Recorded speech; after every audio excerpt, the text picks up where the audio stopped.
Hello friend, मैं आनंद राज आप सबों के बीच। देखिए, आज हम बहुत इम्पोर्टेंट आपका चीज़ लेकर आए हैं। देखिए, बीएड में कैसे लिखना है जिससे आपको ज़्यादा नंबर आए, समझे। देखिए, एक और चीज़ आपको बताते हैं कि देखिए, आपका बिहार यूनिवर्सिटी में 26 अगस्त से फर्स्ट ईयर के एग्ज़ाम है, 27 अगस्त से आपका सेकेंड ईयर के एग्ज़ाम है। मौलाना मजरूल हक यूनिवर्सिटी है, उसमें आपका 25 अगस्त से एग्ज़ाम है। देखिए, वो लोग तो विशेष कर देखिएगा, क्योंकि देखिए मौलाना यूनिवर्सिटी का और बिहार यूनिवर्सिटी का दोनों का सेम सिलेबस है, दोनों में सेम चीज़, सब पैटर्न, एग्जाम पैटर्न सब दोनों सेम है। इसमें सब एग्जाम पैटर्न कैसे आपका क्वेश्चन आएगा, कैसे क्या करना है, कैसे लिखना है कि ज़्यादा नंबर आए। देखिएगा, एक और चीज़ आप सुनते होंगे, जहाँ रहते होंगे, जिस समाज में रहते होंगे, जहाँ रहते होंगे, सुनते होंगे कि ये मतलब पढ़ा नहीं है फिर ज़्यादा नंबर कैसे आएगा। तो देखिए, उनमें लिखने का स्किल बहुत अच्छा होता है, समझे, कि नॉलेज से ज़्यादा आपका लिखने का स्किल अच्छा रहेगा तो आप अच्छा नंबर गेन कर पाइएगा बीएड में, समझे। तो वही एक एक बिंदु पर आपका चर्चा करेंगे कि बीएड एग्जाम में कैसे लिखना है, कॉपी में कैसे कोई चीज़ प्रेजेंट करना है। देखिए, बहुत आदमी में नॉलेज रहता है लेकिन वो अपने कॉपी में वो चीज़ नहीं प्रेजेंट कर पाते हैं, जिनसे उनको अच्छा नंबर नहीं आ पाता है, समझे। तो ये सब पूरा एक एक बिंदु पर हम बात करेंगे। तो मौलाना मजरूल हक यूनिवर्सिटी वाले, जिनका 25 मतलब देखने के लिए तो सब देखेंगे, लेकिन विशेष रूप से ध्यान दीजिएगा कि पहले जो देख लीजिएगा तो और अच्छा है, लेकिन मौलाना मजरूल हक वाले और बिहार यूनिवर्सिटी वाले जिनका एग्जाम है, वो लोग विशेष रूप से देखिएगा कि उनके लिए बहुत फायदेमंद है, समझे। तो देखिए, सबसे पहले लिखा हुआ है बीएड एग्जाम में लिखने का बेस्ट तरीका। देखिए, लिखा हुआ है, क्या लिखा हुआ है, छोटी मगर मोटी बातें, देसी जुगाड़ बीएड में अच्छा नंबर लाने का। देखिए, लिखा हुआ है, सबसे पहले आपको घड़ी लेकर जाना है। देखिए, घड़ी लेकर ही जाइए, क्योंकि बीएड में लॉन्ग क्वेश्चन रहता है और प्रत्येक क्वेश्चन पर होता है कि 35 मिनट टाइम देना है, समझे। तो वहाँ पर आपका घड़ी ही सबसे बड़ा हथियार हो जाता है, क्योंकि देखिए होता है क्या है कि आपको 5 क्वेश्चन टच करके आना है, समझे। मान लीजिए आप एक क्वेश्चन पर आप ज़्यादा समय दे दीजिएगा तो फिर आपका एक क्वेश्चन छूट जाएगा, जिससे आपका बहुत नंबर कम जाएगा, समझे। इसीलिए घड़ी लेकर ही जाइएगा, कोई भी घड़ी हो, लेकिन घड़ी लेके जाना है। बताएंगे एक क्वेश्चन पर 35 मिनट देना है, आगे इस पर चर्चा हम करेंगे, समझे। तो सबसे पहले आप क्या कीजिएगा, एग्जाम में जाइएगा तो सबसे पहले आपको घड़ी लेके जाना है, समझे। घड़ी लेके जाइएगा एकदम, क्योंकि एग्जामिनेशन हॉल में घड़ी नहीं रहता है, समझे। फिर दूसरा आपका पॉइंट है कि ब्लैक और ब्लू पेन लेके जाना है। कौन पेन लेके जाना है, ब्लैक और ब्लू पेन लेके जाना है। देखिए, ब्लैक से हाईलाइट कीजिएगा और ब्लू से क्या कीजिएगा, आप लिखिएगा। जैसे देख लीजिए, हम एक आपको एग्जाम्पल बताते हैं, यहाँ पर 1 मिनट रुक जाइए, आपको एक एग्जाम्पल आपको हम बताते हैं। जैसे देख लीजिए, यहाँ पर मान लीजिए, यही देख लीजिए आप, किशोरावस्था के बारे में मान लीजिए आपको बीच में कोई इंपॉर्टेंट पॉइंट आ गया, मतलब मान लीजिए कि कुछ अलग ही दिख रहा है, मतलब इन्वर्टेड कॉमा में लिखे। देखिए, यहाँ तो हम रेड से लिखे हैं, तो रेड तो लिखना नहीं रहता है एग्जामिनेशन एग्जाम में। तो आप क्या कीजिए, ब्लैक से ये चीज़ लिख सकते हैं इन्वर्टेड कॉमा में कि किशोरावस्था प्रबल दबाव, तनाव, तूफान एवं संघर्ष की अवस्था है, समझे। यहाँ मनोवैज्ञानिक का आपको नाम लिखना होगा, तो मनोवैज्ञानिक आप ब्लैक पेन से लिख सकते हैं। जहाँ देख लीजिए, यहाँ पर ब्लैक पेन से यहाँ पर लिख सकते हैं। जैसे यहाँ अब लिखे हुए रेड से तो लिखना नहीं था, यहाँ पर आप लिख सकते हैं कि स्टैनली हॉल के अनुसार बाल्यावस्था की परिभाषा, और समझे, और इसको हाईलाइट आप क्या कर सकते हैं, ब्लैक से कर सकते हैं। फिर आप ब्लू से यहाँ लिख दीजिएगा किशोरावस्था प्रबल तनाव, तूफान एवं संघर्ष की अवस्था है, समझ रहे हैं ना। तो एग्जाम में क्या कीजिएगा, आप 2 पेन लेके जाइएगा, समझे। ब्लैक से आप हाईलाइट कीजिएगा, मनोवैज्ञानिक का नाम लिखिएगा, और ब्लू से क्या कीजिएगा कि लिखिएगा जो चीज़, जैसे मान लीजिए यहाँ लिखे हुए हैं, तो ब्लैक से आप हाईलाइट कीजिएगा, ब्लू से क्या कीजिएगा, आप लिखिएगा, समझे। तो ये दूसरा पॉइंट आपका हो गया क्लियर। अब आइए आगे, अब आपको आते हैं, लिखा हुआ है तीसरा में लिखा हुआ है, देखिए, अच्छे राइटिंग तथा सजा कर लिखे। देखिए, एग्जाम में होता है कि अपना मतलब अति स्पीड बढ़ा देते हैं, जिससे क्या होता है कि उनका राइटिंग पूरा खराब हो जाता है। देखिए, राइटिंग पर भी नंबर मिलता है, क्योंकि इसमें लॉन्ग क्वेश्चन रहता है, समझे। तो देखिए, आपको राइटिंग नहीं लिखना है, उतना भी राइटिंग मतलब सजा के नहीं लिखिए कि मतलब आपका एक क्वेश्चन में ज़्यादा समय दीजिए। हाँ, समय के निर्धारित होगी, इसीलिए हम बोले थे घड़ी, इस समय में ही आप क्या करें, उसको थोड़ा सजा कर लिखिए, थोड़ा अच्छा राइटिंग में लिखिए, समझे। तो आपका तीसरा क्या होगा कि अच्छे राइटिंग तथा सजा कर लिखना है। फिर चौथा है, देखिए यहाँ पर ध्यान दीजिएगा। देखिए, आपका मौलाना वाले और आपके बिहार वाले, देखिए बीएड सेकेंड वाले पर भी बात हम करेंगे। देखिए, आप लोग जानते होंगे, आपका जो कोर्स 1, 2, 3 होता है, उसमें आपका 5 यूनिट रहता है। कितना यूनिट रहता है आपका, 5 यूनिट रहता है। और देखिए, बीएड सेकेंड ईयर वाले, जो आपका जो C8 है, यानी कोर्स 8 आपका 9 है, उसमें भी आपका 5 यूनिट रहता है। देखिए, 5 यूनिट में आपका 10 क्वेश्चन रहेगा और 5 क्वेश्चन का जवाब देना रहता है। लिखा हुआ है, कोर्स 1, 2, 3 के प्रत्येक क्वेश्चन में आपको 35 मिनट देना है। देखिए, 5 क्वेश्चन का हमको जवाब देना है एकदम। आप कैसा हूँ, आपको नहीं भी आता है कोई क्वेश्चन का आंसर तो उसको आप जोड़ के कैसा हूँ लिख के आइए, लेकिन 5 क्वेश्चन टच करके आइएगा ही, समझे। क्वेश्चन छोड़ दीजिएगा, आपका नंबर पूरा कम जाएगा, समझे। 5 क्वेश्चन टच कर दीजिएगा, मान लीजिए तो आपको 5 क्वेश्चन टच की, तो मान लीजिए 11 ही नंबर आपको देता है, तो 11×5 = 55 हो गया, 55 हो गया। अब मान लीजिए उधर आपका मतलब 11 नंबर मिनिमम मिनिमम हम बोल रहे हैं, समझे। आप 5 क्वेश्चन टच करके आइएगा तो 11 नंबर मिनिमम आपको मिलेगा। 55 गोए हो गया, मान लीजिए आपका 18-19 नंबर आपके कॉलेज से मिल जाएगा, तो यानी आपका यहाँ पर आपका हो जाएगा 75% से ऊपर ही हो गया। आईपीसी में नंबर तो 90% निकर ही में मिलता है, समझे। तो आपका ऐसा ही 80% नंबर आ जाएगा, समझे। तो एकदम ध्यान रखिएगा। मान लीजिए कोई ऐसा हो गई होगा जो 4 ही क्वेश्चन लिखे, एकदम सजा सजा के लिख रहा है, 4 को लिखा, अब मान लीजिए उसका 12 को नंबर देगा, तो 12 कितना होता है, 48 नंबर होता है।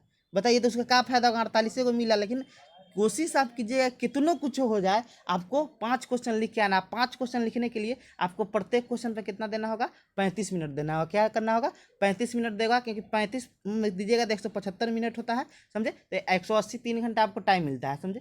तो 3 घंटा आपको टाइम मिलेगा, तो 35 मिनट के मान लीजिए। हाँ, एक और चीज़ बात है कि मान लीजिए आपको पहला क्वेश्चन में 40 मिनट लग जाए तो घबराना नहीं है, समझे, क्योंकि शुरुआती में स्पीड थोड़ा कम रहता है। एक और चीज़ बताते हैं, अभी ठंडी का तो समय है नहीं कि आपका इस हाथ पहले से थोड़ा ठंडा रहेगा, तो अभी के समय में एग्जाम देना बहुत अच्छा होता है, क्योंकि ना अभी ज़्यादा ठंडी है ना अभी ज़्यादा गर्मी है, मौसम भी अभी बहुत मतलब अच्छा है, समझे। तो याद रखिएगा, जो कोर्स 1 मतलब फर्स्ट ईयर वाले होंगे, तो कोर्स 1 2 3 के प्रत्येक क्वेश्चन में कितना देना है आपको, 35 मिनट देना है, क्योंकि 5 क्वेश्चन लिखना है। और देखिए एक और चीज़ आपको बताते हैं, जो कोर्स 4 5 6 और 7 जो होता है मेथड होता है, देखिए बिहार यूनिवर्सिटी और मौलाना यूनिवर्सिटी, ये दोनों यूनिवर्सिटी में आपका 3-3 घंटा देता है। कितना देता है आपका, 3-3 घंटा देता है आपका तीनों क्वेश्चन लिखने के लिए, समझे। तो उसमें आप 1-1 घंटा एक क्वेश्चन पर दे दीजिए, उसमें कोई फर्क नहीं पड़ता। लेकिन कोर्स 1 2 3 के जो 5 क्वेश्चन लिखना है आपका कोर्स 1 2 3 में, इसमें प्रत्येक क्वेश्चन पर आपको कितना देर देना है, 35 मिनट देना है, समझे। याद रहा, इसीलिए हम बोले थे आपको घर ही लेके जाना है। 35 मिनट में आपका जितना पेज पूरे, 6 पेज पूरे, 5 पेज पूरे, उसी के अकॉर्डिंग आपको करके आपको मतलब अथी कर देना है, समझे। तो ये चीज़ आपका हो गया कि कोर्स 1 2 3 के प्रत्येक क्वेश्चन पर कितना देना है आपको, 35 मिनट देना है, समझे। क्योंकि 5 क्वेश्चन आपको कैसा हूँ, समझे, एकदम कुछ नहीं कुछ भी आता है, कैसा हूँ जोड़ मतलब जैसे भी वो टॉपिक से रिलेटेड करके आपको लिखना ही लिखना है, समझे। ये चीज़ आप ध्यान में दिमाग में डाल ही के जाइएगा कि हमको कुछ हो जाए, हमको 5 क्वेश्चन को टच करके आना ही है, कैसा हूँ हमको लिख के आना है, समझे। ये आपका हो गया। फिर आपका छठा है कि देखिए प्रत्येक क्वेश्चन में इंट्रोडक्शन शुरुआती में तथा कंक्लूजन निष्कर्ष लास्ट में लिखना है। देखिए ऐसा क्यों बोलना है कि देखिए आपको हम बताएंगे कैसे लिखा जाता है इंट्रोडक्शन और कंक्लूजन निष्कर्ष। देखिए ऐसा कीजिएगा ना, तो एग्जाम में जो कॉपी आपका चेक करेगा कि अपना मन से लिखा है, वो समझेगा कि जो बच्चा जो है अपना मन से लिखा है, गेस से नहीं छापा है। क्योंकि आप गेस में देखिएगा कि गेस में नहीं दिया रहता है कि कैसे लिखना है, मतलब गेस में सोचे सोचे मतलब स्टार्ट कर देता है कहूँ से। देखिए यहाँ पर देख लीजिए कैसे लिखा जाता है इंट्रोडक्शन, आप कहाँ से स्टार्ट कर दीजिएगा, देख लीजिए। हम इसीलिए आपको एक कॉपी का हम अथी भी ले आए हैं कि आप वहाँ से समझ सकते हैं, समझे। जैसे देख लीजिए यहाँ पर, देखिए आंसर लिख के यहाँ प्रस्तावना या इंट्रोडक्शन या परिचय आप जो लिख सके आप लिखिए, समझे। यहाँ पर लिखा हुआ है कि जब क्वेश्चन का आंसर स्टार्ट कीजिएगा तो प्रस्तावना लिख दीजिएगा, इसको हाईलाइट कर दीजिएगा ब्लैक से, समझे। यहाँ ब्लैक से लिख के इसे हाईलाइट कर दीजिएगा और आंसर आप स्टार्ट कर दीजिएगा, समझे। तो प्रस्तावना शुरुआती में लिखना है और निष्कर्ष एकदम लिखिएगा ना प्रत्येक क्वेश्चन में, समझे। और निष्कर्ष क्या करना है आपका, निष्कर्ष आप देखिए लास्ट में कैसे निष्कर्ष इसमें नहीं लिखा हुआ है, लेकिन देखिए मान लीजिए क्वेश्चन खत्म हो गया, ये खत्म हुआ तो आप अगला पेज में एकदम आपको निष्कर्ष लिखना है, क्योंकि पेज ही खत्म हो गया होगा इसीलिए हम निष्कर्ष नहीं होंगे। लेकिन आपको प्रत्येक क्वेश्चन के लास्ट में आपको क्या करना है कि निष्कर्ष लिखिए क्या आना है, कैसे हूँ, समझे। कि निष्कर्ष लिखिएगा तो पता चलता है कि उससे आप क्या निष्कर्ष क्या करना है, कि इसी में से जो आप लिखे उसी में से निष्कर्ष जो कुछ अच्छा पॉइंट लगता है। जैसे किशोरावस्था में क्या है कि हम जानते हैं किशोरावस्था क्या है, प्रबल तूफान संघर्ष की अवस्था है। इसमें मतलब माता पिता को अपने बच्चों के साथ मतलब अच्छा ढंग से व्यवहार करना चाहिए, क्योंकि इसी में बच्चा गलत मतलब गलत काम करने लगता है, समझे। तो ये सब चीज़ आप उसमें से ही निकाल के लिख सकते हैं, समझे। तो याद रखिएगा शुरुआती में आपको क्या लिखना है, प्रस्तावना इंट्रोडक्शन लिखना है, और लास्ट में कंक्लूजन यानी निष्कर्ष लिखिए आना है प्रत्येक क्वेश्चन में, समझे। कुछ हो मतलब देखिए प्रस्तावना में वही उसी के बारे में थोड़ा लिख देना है, और निष्कर्ष में उसी में से क्वेश्चन आंसर में से निकाल के उसी का निचोड़ होता है वही निकल देता है किसमें, आपका कंक्लूजन में, समझे। तो ये चीज़ आप करिएगा तो आपको बहुत ज़्यादा फायदा होगा, समझे। ये आपका हो गया। आइए अब देखते हैं आगे। आपका अगिल का पॉइंट क्या है, एकदम एक एक बिंदु आपको बताएंगे जिससे आपको कोई दिक्कत नहीं होगा एग्जाम में। अब आगे आपको बताते हैं। अब ये हो गया। छठा था क्या कि प्रत्येक क्वेश्चन में क्या करना है कि शुरुआती में इंट्रोडक्शन लिखना है और लास्ट में क्या आपका लिखना है, आपको निष्कर्ष यानी आपका कंक्लूजन यानी लास्ट में आपको लिखना ही लिखना है, समझे, क्योंकि ये गेस मतलब पता चलता है कि आप गेस से नहीं लिखे हैं। आइए 7वां में लिखा हुआ है कि कोर्स 1, 2, 3 में कैसे भी 5 क्वेश्चन लिख कर ही आना है। देखिए आपको एकदम दिमाग में ये चीज़ पहले ही बताए थे कि एकदम ही दिमाग में रख लीजिए, एकदम क्रिया खा लीजिए कि हमको 5 क्वेश्चन टच कर ही आना है, एकदम कैसे भी हो जाए, एकदम जैसे भी हो हमको 5 क्वेश्चन लिख के ही आना है। देखिए और इधर उधर झांकने उकने के चक्कर में रहेगा तो आपका 5 क्वेश्चन और पेज कबो नहीं भरेगा। इसलिए अपना मन से लिखिएगा ना, अपना मन से, समझे, तो आपका एकदम, हम बोल रहे हैं एकदम कि आपका 30 पेज आराम से चल जाएगा। लेकिन वही झांकने झुकने के चक्कर में रहिएगा तो आपका 30 पेज आप 15 पेज में, क्योंकि 2 जगह आपका दिमाग चलेगा झांकने झुकने के चक्कर में रहिएगा।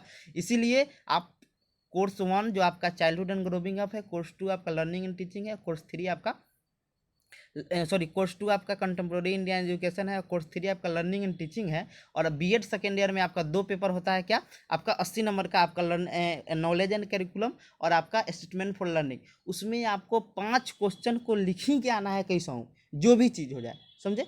तो ये चीज़ क्रिया खा लीजिए कि हमको 5 क्वेश्चन एग्जाम में कैसे भी लिख के आना है, समझे। एक क्वेश्चन पर 35 मिनट देना है, चीज़ बता दिए हैं। तो ये चीज़ आप हमेशा याद रखिएगा कि हमको कोर्स 1, 2 में देखिए, कोर्स आपका 4, 5, 6 में आपका 6 क्वेश्चन रहता है, 3 का जवाब देना रहता है, तो उसमें समय बहुत ज़्यादा, आप आराम से उसमें 3 को लिख दीजिएगा, समझे। तो आगे बताएंगे। तो कोर्स 1, 2, 3 में कैसे भी आपको 5 क्वेश्चन लिख कर ही आना है, जैसे भी आपको हो मतलब लिख के आना है, समझे। 4 क्वेश्चन तो सोचिए नहीं कीजिएगा कि हमको 4 को लिख के आना है, समझे, हमको 5 को टच करके कैसा हूँ आना है। फिर आपका है कि कोर्स 4, 5, 6 और 7 जो आपका मेथड होता है में कैसे भी आपको 3 क्वेश्चन लिख के आना है, 3 से कम नहीं। 3 यूनिट रहता है, दो दो सब में आपका 2 क्वेश्चन रहेगा, समझे। कोई में आपका दे देता है एक संक्षिप्त टिप्पणी लिखे तो वहाँ पर 2 दे देगा, देख लीजिएगा, निर्देश पढ़ लीजिएगा कितना क्वेश्चन का बोल रहा है जवाब देने के लिए, समझे। तो यूनिट 3 को रहेगा, 3 में से बोलेगा कि 3 को का आंसर लिखना है। तो वही कोर्स आपका 4, 5 और 6 और जो 7 मेथड होता है, आपको कैसे भी क्या करना है कि 3 क्वेश्चन उसमें भी आपको कैसे भी लिख के आना है, समझे। उसमें आप टेंशन नहीं, ना 3 लिख दीजिएगा, आपको हम बोल रहे हैं 80% के समथिंग में आपका नंबर जाएगा, थोड़ा आप अच्छा से लिख दीजिएगा, समझे। फिर आपका है अगले का कि अब देखिए आप कितना पेज लिखेंगे, कितना पेज ज़्यादा होगा कितना अधिक होगा। देखिए एक और चीज़ बताते हैं, देखिए पेज भरने का भी तरीका होता है, समझे। इसका भी हम तरीका अभी बता देते हैं आपको। लिखा हुआ है कि एक क्वेश्चन को मिनिमम आप 5 से 6 पेज में तथा मैक्स आप 7 पेज में मैक्स यानी मैक्सिमम आप कितना पेज में 7 पेज में लिखना है। देखिए ज़्यादा पेज नहीं भरिए, पता चले कि एक क्वेश्चन के लिए आप 10 पेज दे दिए, अब पता चले आपका 4 क्वेश्चन हुआ और आपका पेज भर गया, मतलब आपका 32। देखिए हाँ कितना पेज एग्जाम में देगा, तो देखिए पहले देता था आपका 40 पेज 38 पेज में लिखना था, लेकिन 2020 में हम एग्जाम दिए हुए थे तो 2020 में आपका 34 पेज दिया हुआ था, समझे। 36 पेज दिया था जिसमें आपका 34 पेज में दो पेज में तो आपका चल जाता है, इसमें इंस्ट्रक्शन दिया रहता है, नाम रोल नंबर ये सब लिखना रहता है, तो 34 पेज ही था, समझे। 4 पेज उसमें छाड़ मतलब 4 पेज नहीं था।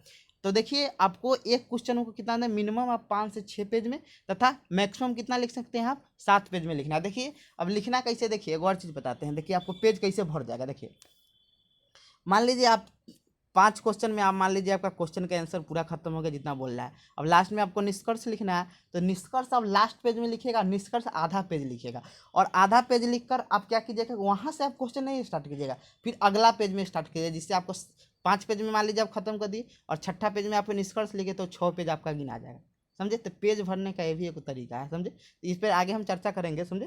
तो याद रखिएगा एक क्वेश्चन को कितना करना है आपको, मिनिमम 5 से 6, 5 मान लीजिए आप 6 पेज में दीजिएगा तो 5 क्वेश्चन है तो 5 30 पेज हो जाएगा, तो समझ 30 पेज बहुत हो गया, आपको बहुत अच्छा नंबर आ जाएगा, समझे। तो कोशिश आप कीजिएगा, समझे। हम तो ऐसे ही आपको बता दें पेज भर जाएगा। प्रस्तावना और अर्थ परिभाषा कोई भी क्वेश्चन का लिखिएगा 2.5 पेज तो यही चल जाएगा, आप जो क्वेश्चनों में कर रहा है वो लिख दीजिए, आपका 6 पेज ऐसा ही हो जाएगा, समझ रहे हैं ना। तब हाँ हाँ 7 से ज़्यादा नहीं जाइएगा, क्योंकि आपका 7 से ज़्यादा लिखिएगा तो आप ही का टाइम किल होगा, ज़्यादा टाइम किल होगा तो आप क्वेश्चन आपका छूटने का डर रहेगा।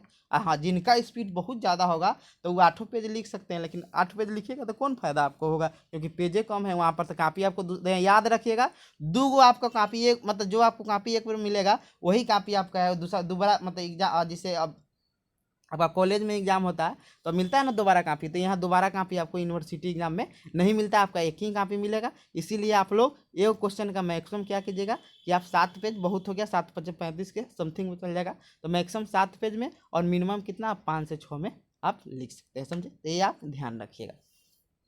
फिर आपका 10वां है कि जिस पेज में आपका आंसर खत्म हुआ है उसी पेज में दूसरा क्वेश्चन का आंसर नहीं लिखना है। देखिए यही चीज़ हम आपको बताने वाले थे, समझे। जैसे मान लीजिए कि आपका, आप पहले तो हम बोल दिए हैं कि मान लीजिए 5 पेज में आपका अथी हो गया, आंसर आपका खत्म हो गया।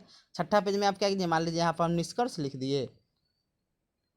मान लीजिए ये आपका एक पेज है, मान लीजिए ये क्या है आपका एक पेज है, मान लीजिए आप इस पेज में अब निष्कर्ष लिखिए और आधा निष्कर्ष लिख दिए, समझे। बहुत बच्चा की करता है यहीं से आपका क्वेश्चन वाया स्टार्ट कर देगा। देखिए यहाँ से क्वेश्चन नहीं स्टार्ट करना है, ये भी पेज भरने का एक तरीका होता है। यहाँ से कह दीजिएगा तो आपका पेजवा तो फिर वही में नजर आ जाएगा, लेकिन आप फिर दूसरा पेज, मान लीजिए यहाँ पे एक दूसरा पेज है, तो यहाँ से आप दूसरा क्वेश्चन स्टार्ट कीजिए। पहला मान लीजिए क्वेश्चन है, ये दूसरा क्वेश्चन यहाँ से आप स्टार्ट कीजिए, तो आपका तो इहो पेज यही में जुड़ा जाएगा। निष्कर्ष तो आधा निष्कर्ष लिखना है, तो मान लीजिए 5 1 6 पेज, तो आपका पहला क्वेश्चन कितना पेज में हो गया, 6 पेज में हो गया, समझे। तो कोशिश कीजिएगा कि निष्कर्ष आप जहाँ भी करें शुरुआत में लिखे, जिससे आपका आधा लिखे और जिससे वो पूरा पेज आपका गिना जाए, समझे। तो ये कीजिएगा। एक और चीज़ आप वही चीज़ बता रहे हैं कि ये चीज़ करिए कि आप जाइएगा, समझे। तो लिखा हुआ है कि जिस पेज में आपका आंसर खत्म होगा उस पेज में दूसरा क्वेश्चन का आंसर नहीं लिखना है, समझे। दूसरा क्वेश्चन स्टार्टे नहीं कीजिएगा, समझे। तो आप मान लीजिए यहाँ पर आपका खत्म हो गया, मान लीजिए यहाँ पर आपका खत्म हो गया, यहाँ पर मान लीजिए आपका खत्म हो गया, तो से दूसरा का नहीं स्टार्ट कर दीजिएगा, समझे। आपको कहाँ तक स्टार्ट करना है, आप दूसरा का पेज में आपको क्या करना है, आपको स्टार्ट करना है। ये चीज़ आप ध्यान रखिएगा। जिससे मान लीजिए यहाँ पर खत्म होगा तो इतना चीज़ आपको, इतना चीज़ क्या एग्जामिनर क्या करेगा, इस पेज में जुड़ा जाता है, समझे। आपका पेज भी बढ़ जाएगा और आपका दूसरा क्वेश्चन अलग से उसको दिखाई देगा ना, तो पता चले यही में पता नहीं चलेगा कि में कितने क्वेश्चन लिखा है, समझे। इसीलिए ऐसे आप कैसे क्वेश्चन के आते यूनिट देना है, ये सब चीज़ आगे आपको बताएंगे। तो ये चीज़ समझ नहीं गए कि जिस पेज में आपका मतलब आंसर खत्म होगा उस पेज में आप दूसरा क्वेश्चन का आंसर नहीं लिखना है। फिर लिखा है कि जिनको अच्छा इंग्लिश आता है वे इंग्लिश में ही अपना आंसर लिखे, ज़्यादा नंबर आएगा हिंदी की अपेक्षा। देखिए ये चीज़ फैक्ट है, समझे। लेकिन देखिए अब मान लीजिए किसी को इंग्लिश आइए ना रहा है, इंग्लिश में घुसेर रहा, समझे। तो यहाँ पर याद रखिएगा जिनको इंग्लिश अच्छा आता है तो इंग्लिश में लिखिए, आपका इंग्लिश में अच्छा मार्क्स आने का संभावना रहता है, समझे। ये चीज़ आप अपने कॉलेज में भी देख सकते हैं या आप अगल बगल में भी पूछ सकते हैं, समझे। ये चीज़ फैक्ट है, समझे। कि आप हिंदी और इंग्लिश दोनों का कंटेंट सेम हो, 3 4% का अंतर हो जाएगा, समझे। तो इंग्लिश में जिनको इंग्लिश बहुत अच्छा आता है, जो इंग्लिश में लिख सकते हैं, और जिसको इंग्लिश में, बिहार के बच्चा का तो ऐसे इंग्लिश कमज़ोर रहता है, जो सीबीएसई वाले होंगे वो लिख सकते हैं, बिहार बोर्ड में भी बहुत बच्चा लिखते हैं, समझे। तो वही कहा है कि जिनको अच्छा इंग्लिश आता है वे इंग्लिश में भी अपना आंसर लिखे, ज़्यादा मार्क्स आने की अपेक्षा हिंदी में रहता है, समझे। लेकिन ये चीज़ अब ना करें कि हिंदी ना, इंग्लिश ना आ रहा है लेकिन तैयो इंग्लिश में लिख रहा है तो वहाँ नंबर नहीं आएगा, कंटेंट होना चाहिए, समझे। तो ये चीज़ याद रखिएगा कि जिनको इंग्लिश आता है वो इंग्लिश में ही लिख सकते हैं। अब देखिए ये सबसे ज़रूरी चीज़ है बीएड में, कि बीएड में होता है दुल्हन लेकिन सजाना पड़ता है क्वेश्चन आंसर को, समझे। दुल्हन को जितना समझ मतलब उसको मेकअप कीजिएगा उतना ज़्यादा चमकता है, मतलब लड़की को, वैसे ही यहाँ पर भी आपका है कि जितना उसमें आप उसको सजाइए, जितना अच्छा से कीजिए उतना आपको ज़्यादा नंबर मिलेगा, समझे। क्योंकि देखिए 80 से ऊपर नंबर ले आना है आपको, तो डायग्राम आपको बनाना ही होगा बहुत अच्छा से एकदम। जितना ज़्यादा आप डायग्राम बनाइएगा तो आपका पेज भी भरेगा। डायग्राम बनाने से क्या होता है, पेज भरता है, कम लिखना पड़ता है और पेज जल्दी भर जाता है, समझे। तो आपको 80 से ऊपर नंबर ले आना है तो आपको डायग्राम बनाना ही होगा, एकदम आंसर को एकदम सजाना ही होगा, एकदम मेकअप उस पर करना ही होगा, समझे। एक्स्ट्रा उस पर देना ही होगा, तभी आपका 80 से ऊपर आएगा। देखिए लिखा हुआ है क्या 12 नंबर में कि कोशिश कीजिए जितना अधिक से अधिक डायग्राम बना सके। देखिए लिखा हुआ है कि कोशिश कीजिए जितना अधिक से अधिक क्या करें, डायग्राम बनाइए। देखिए जैसे डायग्राम मान लीजिए यहाँ पर बनाया गया है, देखिए मान लीजिए आप करियर के बारे में बताया गया है, इस सेकेंड ईयर का है, तो देखिए अब कैसे कैसे बनाया, इधर देखिए लड़का सबसे बनेगा नहीं, लड़की लोग में जमजात होता है ये सब बनाने के गुण, तो वो लोग बनाती है, वो लोग का इसीलिए आप देखिएगा बीएड में लड़की ही टॉप करती है, समझे। लड़की का ही ज़्यादा नंबर आता है क्योंकि वो डायग्राम बनाती है, डायग्राम से ही आपका नंबर मतलब अच्छा आता है, समझे। तो डायग्राम क्योंकि नॉलेज से ज़्यादा लिखने का स्किल अच्छा होना चाहिए, बीएड में ये चीज़ आप मतलब बहुत ज़्यादा इंपॉर्टेंट रखता है लिखने का स्किल। इसीलिए आप लोग से कोशिश हो सके तो डायग्राम बनाना चाहते हैं तो डायग्राम आप बना सकते हैं, समझे। आप कोशिश कीजिएगा जितना अधिक से अधिक आपका डायग्राम बने। जैसे कोई सिंपल हम एक और डायग्राम आपको बताते हैं, सिंपल आपको एक डायग्राम आपको बताते हैं। जैसे देख लीजिए यहाँ एगो सिंपल हम डायग्राम बनाए हैं, देख रहे हैं ना, यहाँ किशोरावस्था के क्या लिखे हुए हैं, उपनाम लिखे हुए हैं। देख लीजिए, यहाँ देखे हैं कैसे हम गोले कर दिए, तो छोटका हम लड़का वाला ही डायग्राम है, समझ जाइए।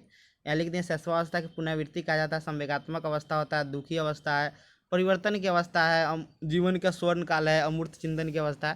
ये सब क्या हो गया, इसका मथी हो गया। तो इसको हम क्या करें कि एक डायग्राम बना दिए। देखिए इसका पेज भी इतना भर गया, देखने में भी अच्छा लग रहा है, समझ रहे हैं ना। तो आप डायग्राम जितना से जितना अधिक हो सके उतना बनाइएगा, तो आपको उतना अधिक नंबर मिलेगा, समझे।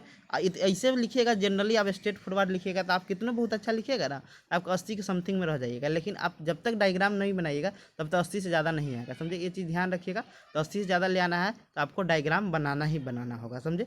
तो डायग्राम पर विशेष ध्यान दीजिएगा, समझे। तो कोशिश कीजिएगा जितना अधिक से अधिक क्या हो सके डायग्राम हमसे बन सके, समझे। डायग्राम बनाने का जितना अधिक से अधिक आप कोशिश कीजिएगा। अब देखिए, आप आगे देखिए, पैराग्राफ चेंज कर कर लिखे। देखिए ये चीज़ हम पहला बता रहे हैं कि बहुत क्या करता है कि एक्के में लिखते चल जाता है। देखिए एक्के में लिखिएगा तो पता नहीं चलेगा कथी लिख रहे हैं, भांग मतलब पता नहीं चलेगा, समझे। तो कोशिश कीजिएगा, मान लीजिए आपका कोई नया बात अब लिखना, मान लीजिए अब हम इतना लिख दिए, यहाँ पर मान लीजिए हम इतना लिख दीजिए, तो आप फिर पैराग्राफ चेंज कर दीजिए, जिससे आपका थोड़ा 2-3 लाइन कमेगा भी तो, और आपको देखने में भी अच्छा लगेगा। जो कॉपी चेक करेंगे यानी में जो चेक करेंगे यानी में जो कॉपी चेक करेगा, समझे। तो पैराग्राफ चेंज करके ही लिखिएगा। बहुत क्या करता है, एकदम लिखते जाएगा एकदम ऐसे, समझे। तो मतलब मान लीजिए यहाँ आपका 2-3 लाइन जितना भी लाइन हो उतना लिखिए, फिर आपको लगता है कि कुछ नया चीज़ हम लिख रहे हैं तो पैराग्राफ चेंज करके लिखिए, आपको अच्छा लगेगा, समझे। फिर लिखा है ये कोई भी क्वेश्चन का आंसर लिखने के लिए उस क्वेश्चन का यूनिट ऊपर में तथा क्वेश्चन का नंबर देकर लिखे। जैसे मान लीजिए आपको कोई क्वेश्चन का आंसर लिखना है आपके कॉपी में, तो लिखना कैसे है देखिए बता देते हैं। जैसे मान लीजिए आपका लिख दिए, जैसे मान लीजिए ऊपर में लिख दीजिएगा ऐसे यूनिट, मान लीजिए आपका, जैसे यहाँ देख लीजिए सिंपल आपको यहाँ बता देते हैं। जैसे मान लीजिए आपका क्वेश्चन यही है, 2019 के क्वेश्चन पर आपको बता रहा है। देख लीजिए आपका क्वेश्चन मान लीजिए यही है, कुछ ऐसा के क्वेश्चन आएगा। मान लीजिए तो आपका क्वेश्चन रहेगा कि दोनों क्वेश्चन है आपका यूनिट 1 में, तो मान लीजिए इसको लिखना कैसे है देख लीजिए। ऊपर में लिख लीजिएगा यूनिट 1। अब देखिए लिखना कैसे है कि यूनिट 1 कर दिए और क्वेश्चन नंबर ऐसे दे दीजिएगा 1 या 2, कोई एक के को ना, यूनिट 1 में 1 हो या 2 होगा। मान लीजिए हमको 1 के नंबर लिखना है तो 1 नंबर कैसे कर दीजिएगा, समझे। इस तीर चीज नहीं दीजिएगा, समझे। और उसके बाद आप आंसर स्टार्ट कर दीजिएगा, प्रस्तावना लिख के दीजिए।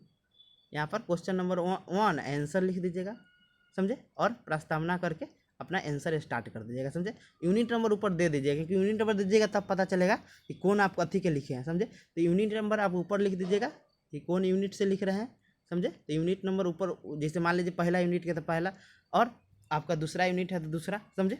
ये हो गया। तो ये चीज़ समझे ना कि आप कोई भी क्वेश्चन का, मान लीजिए आपको तीसरा यूनिट का लिखना है, मान लीजिए यहाँ यूनिट तीसरा है तो यूनिट 3 लिख दीजिएगा। क्या कीजिएगा, यूनिट यहाँ पर 3 कर दीजिएगा। और क्वेश्चन मान लीजिए आपका 5वां या 6ठा होगा, तो मान लीजिए यहाँ 6ठे क्वेश्चन होगा, 6ठा तो 6ठा, उसके बाद 6ठा लिख दीजिएगा। उसके बाद आप स्टार्ट कर सकते हैं।